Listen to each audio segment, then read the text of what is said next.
Asah banamu laki-laki tunggu picayo jemuluitnya. Nan tuo datang memuji, nan mudo asik menyanjung, nan gadang ingin baragiah, nan ketek takah nak menolong. Nan babini nan marando samo sajo konon pulo nan bujang-bujang itu nan sambuah perangainya. Tagu ajo sapo bak tangguli ramahnya bakal labihan ba agarah ba aku cindan mato mengalok-ngalok juga.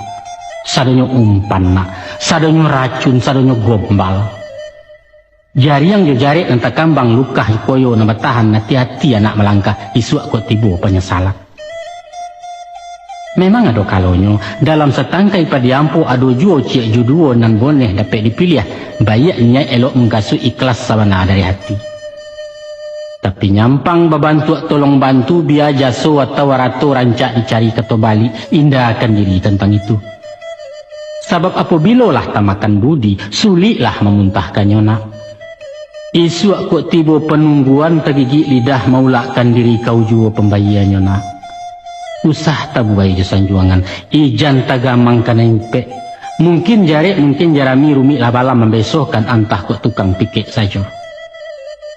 Biasanya nak upe nan mamaliaro sanjo na membunuh matilah samui di manisan itu pepatah ni nantuo. Hanya sebuah hayah ingatkan. Ko ado garah nan sumbang basuorun yang bacangkah cando bainjok peperangkok. Elok-elok maurak kato nak urang nan jangan dikasari apalai dia malu. Bada itu. Kalau hati nalah taluko dandam kasumat muaronyo tak lalu bamuko-muko dari balakang dicidonyo jenan batin ke bingkeh jo. Jan padalah itu nan basuo nak dangalah pitunjuk buah pantun.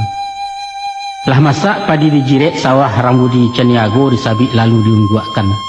Biar orang baniak jai awak babudi bayak juo Tuhan mauji keimanan.